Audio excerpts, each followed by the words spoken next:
Bugun sizlar bilan uyimizda bor narsalardan kir mashinamizni tozalab olamiz. Bizga zubnoy pasta, chayni soda, уксус va limon kerak bo'ladi.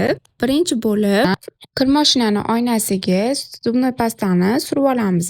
Keyin shunaqa rezinka tarafiga sodani solamiz. Keyin уксусni shunaqa solib, limonni ustiga ozgincha zubnoy pasta solib tiqib yuboramiz. Yana ham barabaniylar toza bo'lish uchun mana shunaqa Green Life o'zini barabanga soladigan kalgonga o'xshagan shunaqa vositasi chiqqan. Sizlar xohlasanglar kalgonni ishlatishinglar mumkin. Buni solib, keyin hammani kir mashinasida shunaqa ochiska baraban degan joyi bo'ladi. Uni 3 sekund bosib tursanglar yonadi. Keyin bosib yuborasizlar. Taxminan 1,5 soat aylanadi.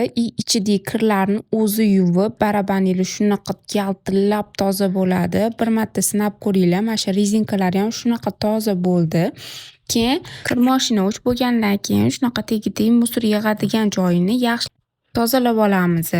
Uni keyin joylab qo'yamiz. Yuvib, video manfaatli bo'lgan bo'lsa, sizlar ham sinab ko'ringlar va like bosib qo'yishni unutmanglar.